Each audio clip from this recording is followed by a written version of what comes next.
into the vertical blank. I did some research for this episode, Jeff. Can you believe that?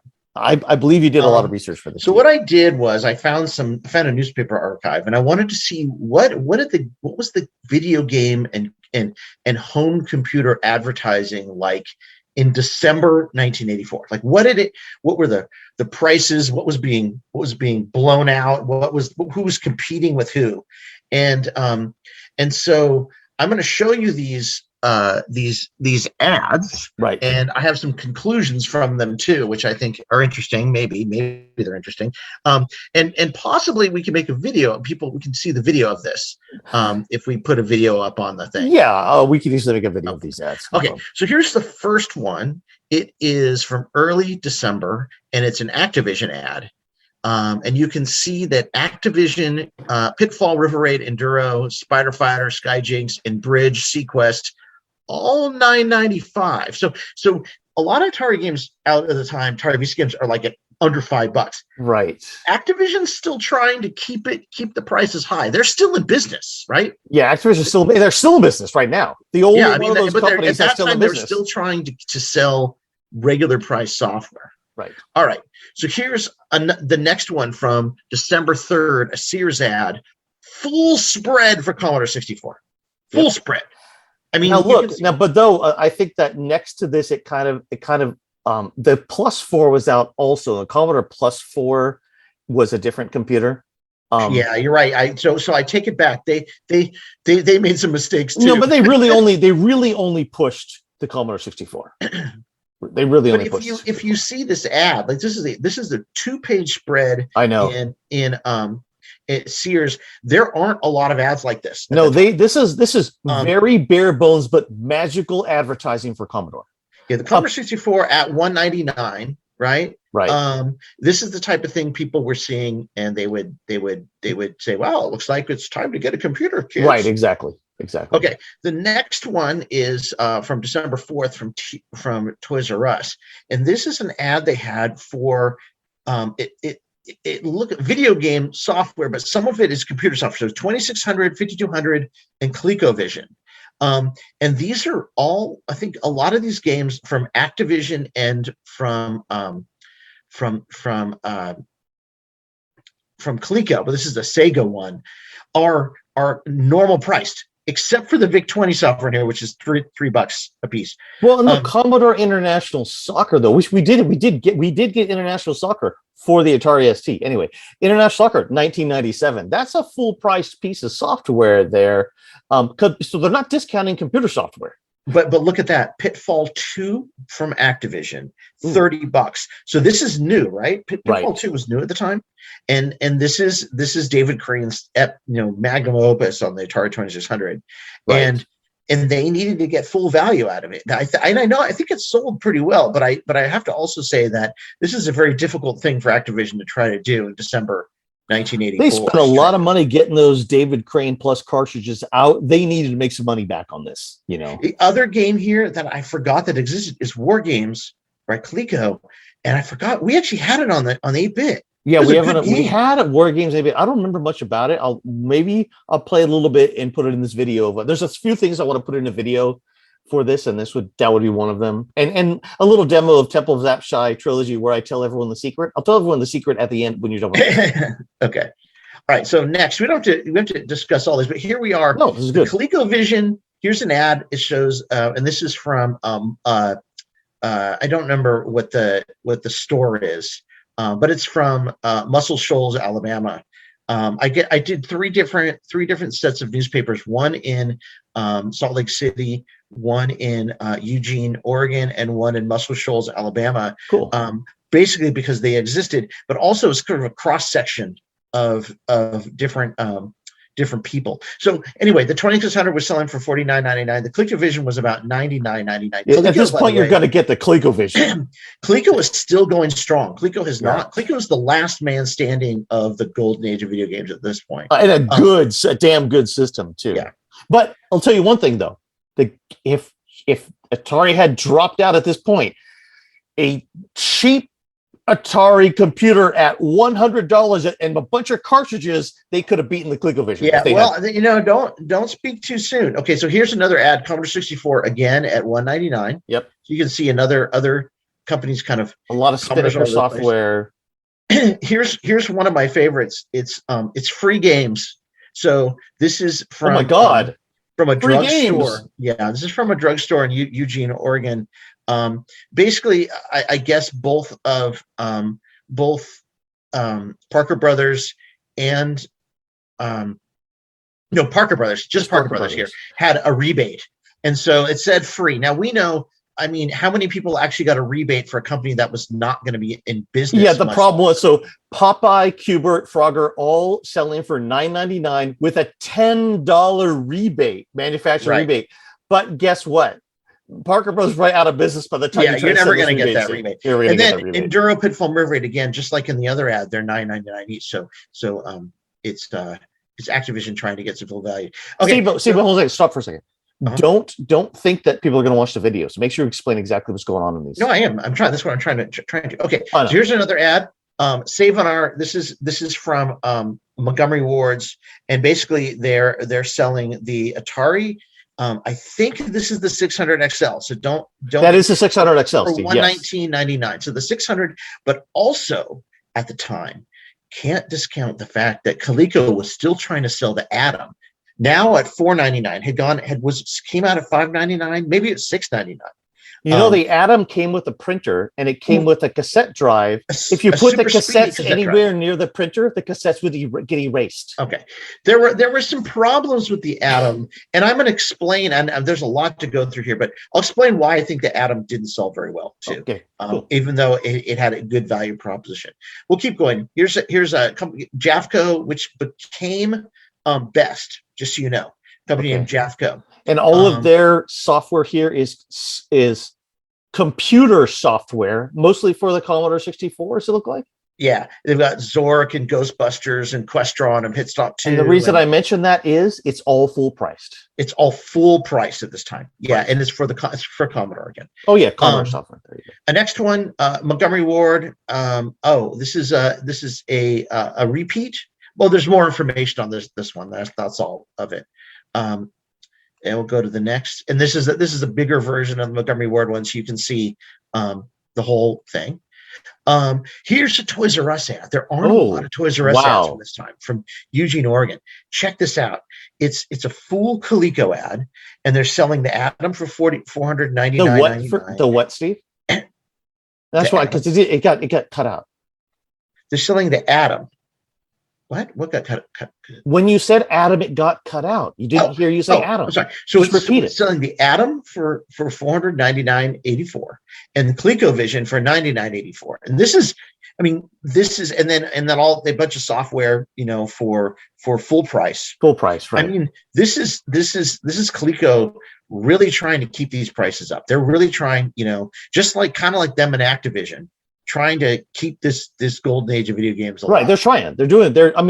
This is do or die. This is the do or die Christmas for ColecoVision, basically. Absolutely. Okay. Here's something that I thought was interesting. If you see this article called "Slow Sales, Don't Worry, Retailers." Said what, Steve?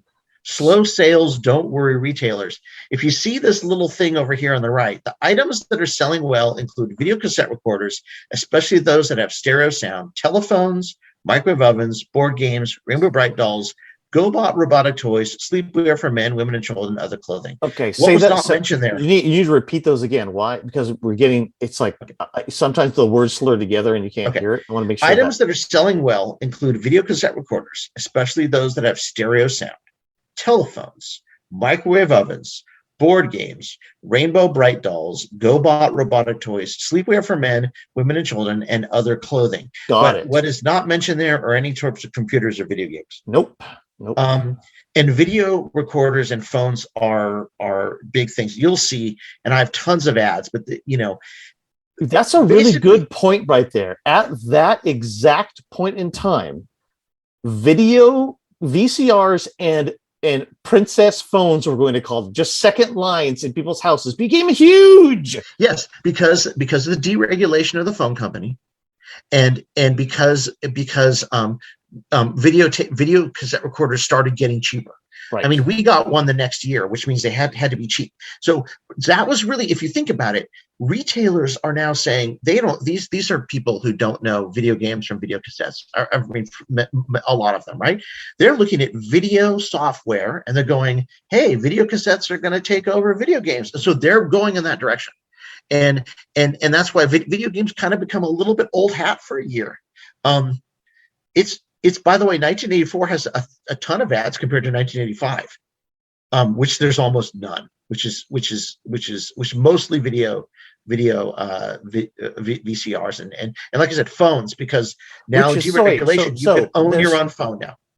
So which is what, Steve? There's mostly, what are the ads in 1985? Video cassette recorders and telephones. I want you to say it like, I want you to say that sentence, that paragraph over again. So I'm editing this. I don't have to edit weird spaces and words and syllables together. Mostly video cassette recorders, VCRs, and telephones. Lots of telephone ads. Okay. Nice job. So anyway, next, this is from December 17th, a company in Stokes in Salt Lake City or in Utah, huge Atari supplier. And you can see that the 800XL is $115.99. So whoa. Maybe it wasn't the 60. Maybe it wasn't the 600. Is it? No, I mean, the thing is, in the picture it was a 600XL. It was a shorter machine. But if you look at it, so this one's not. This is Tramiel. Tramiel's selling out his stock, $115.99, because next year there's not going to be any more Atari 800. There's something very ironic in here too, Steve. What's ironic in this picture? Okay, so the Atari 800 selling 115, save $81. The 1050 disk drive 179, save $70. Some printers and stuff. Next to it, in the right hand column, Amiga joysticks for the Ataris are all on sale for $499 and $699. Anyway, I just wanted to point that out. Also, notice the Atari VCS is selling for $36.99. And how much are game cartridges, Steve? $2. $2. Oh, so look at Atari. This is the crash, and this is not just the crash. This is Tramiel just unloading. Look at Atari, but below that, what are the Atari? There's Atari 400, 800, 1200 software, all for $12.99, including Chess, Galaxian, Kicks for $9.99, Tennis, Football, and Pango for $12.99. You could get, at this point, if you were a smart shopper, not one driven by TV commercials, but if you're a smart shopper, you could have got an Atari 800XL and a whole bunch of great game cartridges right there for like $200 for the price of a Commodore 64, which was a little bit more at that point. It was, and then the disk drive is down to $179.99. That's a 1050. I mean, it really is this is really a pretty good value proposition. Yeah. If it's about $300, you can get a Atari 800XL, which is a mean machine. Let's be honest, and a disk drive for $300. I mean, that's way better than what Commodore's doing. I guess I just don't think that the problem. I think the retailers were not, weren't pushing it. I mean, or they were burned by Atari. Yeah, they're burned. I mean, Tramel's coming and trying to push things at retail. That's different. Atari, they probably were burnt a little bit, but you could, if it was the same Atari people coming back to who they knew and merchandisers and things, it's different. When this is the same thing we talked about before, just a little bit in Twitter, and this is for everyone else, you understand this, but that's why you saw 700 games on the floor underneath things that never put anywhere. There were no paid merchandisers going into and planogramming the shelves. No retail services personnel. But Atari did it. They basically, Atari and Mattel basically invented that business. The original Atari. That all went away for Atari, right? Like, so, okay. Let's go to the next. Okay, so I say this is really quick. Texas Instruments is just blowing everything out because they actually canceled the computer at that time. At that point, it's really interesting to follow all of the whole TI saga, which I think I'm going to make a video of the whole TI saga. The other one that's really interesting, by the way, at the same time all of this stuff is going on with the computer stuff, Radio Shack is in a world of their own. They have their own Tandy. They have their own computers. They just keep releasing new versions until they release a PC. You know what? Also named TRS-80. There actually is something that we could have done if we had enough money at the time. And if we stayed only in a Radio Shack, if we were in a small town that just had a Radio Shack and we got a Tandy 1000, which was a PC Junior, it had the PC Junior's extended graphic mode, and all the software they made for the Tandy 1000 is being made, you actually could have had an alternative universe of a pretty damn good computer, but it's a PC compatible. Sure. Not as good as the ST. I'm just saying it's this Stokes Brothers ad again, and then an ad about an article about families spending more on Christmas this year, but not necessarily on video games. In Christmas 1984, right? Yeah, exactly. Play World. Here's Play World, and I just had this because they're selling the Atom for $500 again. So the Atom again is $500. Here's one for someone. This is a Bimart that is selling all computers 10% off and all software 50% off. So that doesn't bode well. And the computer they're showing is looks like a Commodore 64 because it doesn't look like a Atari 800, but it's a Commodore 64. Yeah. Here's another one. IBM Head's Most Admired List. I put this in here because it's really important. You know, there's an article I saw and I was looking for it again and I wanted to show it in this, but I can't find it. It was called Computers Selling, but Only High-Cost Computers. And the reason is because if you had a business computer, you could take it off your taxes. Right. And so there are really expensive IBM computers. They're between $1,500 and like $5,000. Tandy sells them for like 10 grand. But compared to the Atom for like $600, it's like if you're going to plunk $600 down, you might as well plunk $1,200 down. It's a chunk of change when you're thinking about what type of computer that you're going to buy. And I think that for the Atom, it was a really hard, that value proposition. If the Atom was split apart, like I said, okay. So wait, if you split an Atom, Steve. Yeah, if you split the Atom, let's say you went in this. This is the same. This is the similar. Wait, did you understand my splitting an Atom? I okay. understand. I'm sorry. Okay. Yes. No, I didn't get it, Jeff. No, I thought you meant like I was telling you to repeat something again. But anyway, okay. That was. So if we go back here really quick, let's look at the Stokes ad again. Okay, I can get an Atari computer with a disk drive and a printer all together, and it is what $500, right? Yeah. That's basically what the Atom is selling you for $500. But the value proposition is easier because I go into the store and I say, oh, the computer's $115, so that's what I'm going to get. And then you're like, oh, just for $179 more, I can get a disk drive. Oh, that's cool. And then I go, oh, I can add a printer for $200. That seems pretty good. But you get the chance to make that decision.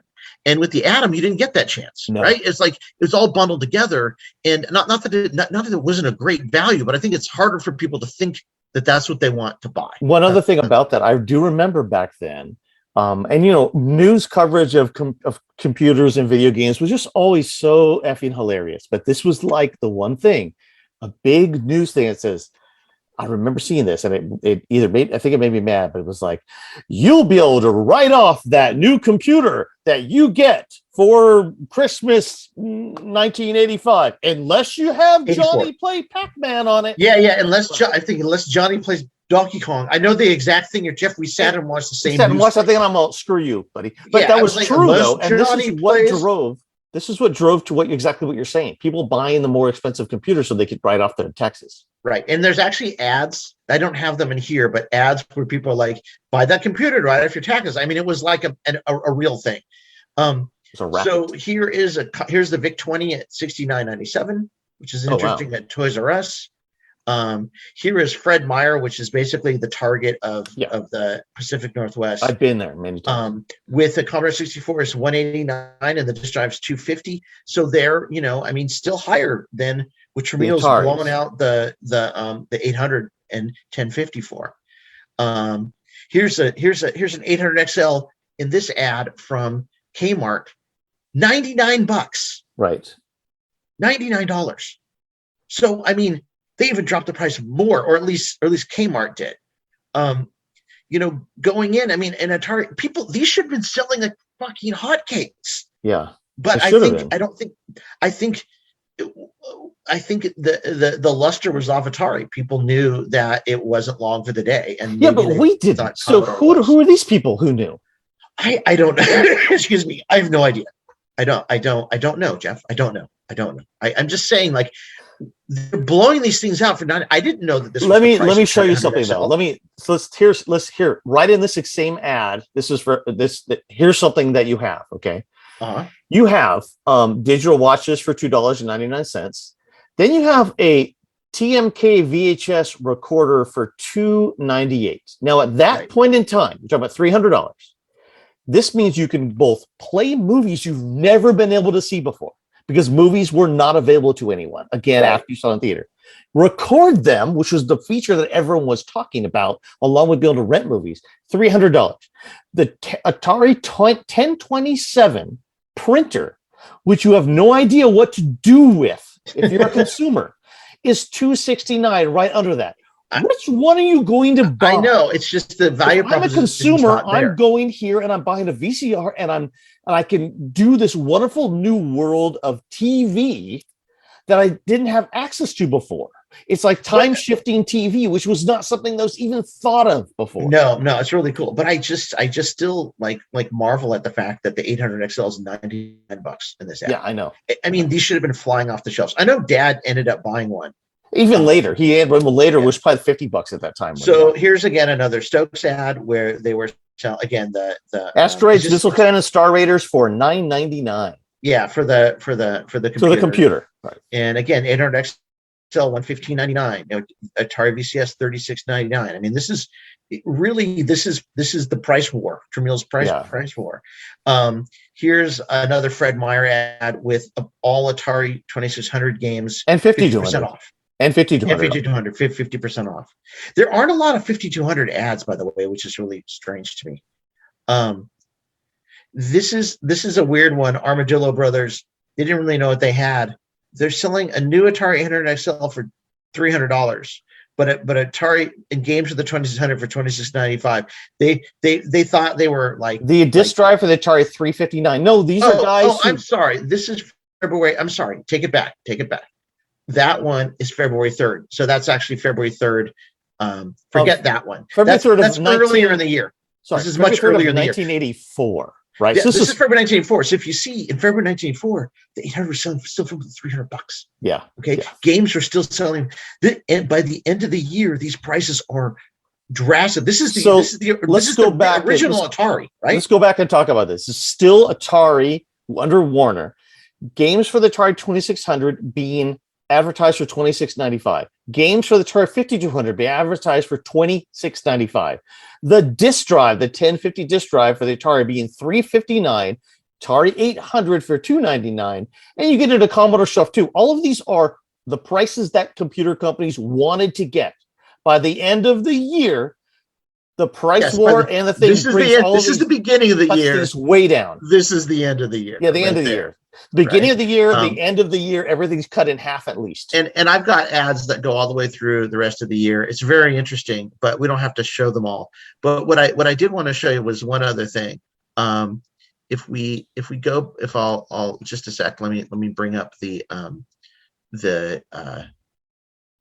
one really quick, and you'll see. Okay, let me share it again. And I think you'll see what I'm talking about. These are the VCR ads. Okay. And there are so many video and rentals, beta or VHS selection. All these TV electronics and no video games to be found anywhere. Well, there's one that has TVs, electronics, and there's a Commodore 64 there, which is correct. Videotapes, rent a VCR. 6 cartoon classics for holidays for $30. That's just very expensive. That's like $100 in but at the time that was fire. I mean, there's a lot to be said. I only took a sample. Just say like really, to be honest, the admin of VCRs.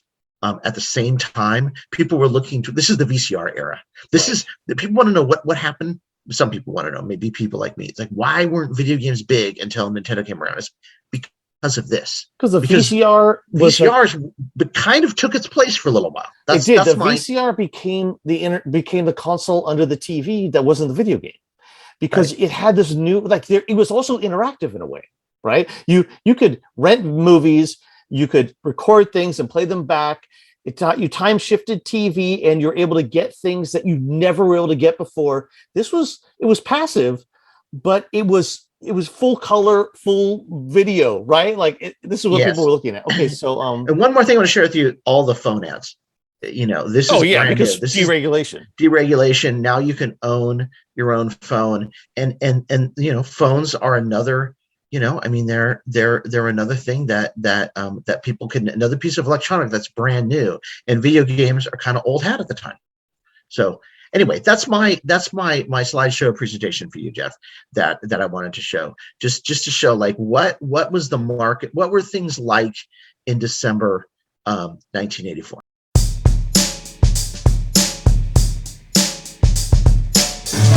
Into the vertical line, generation Atari. Into the vertical line, generation Atari.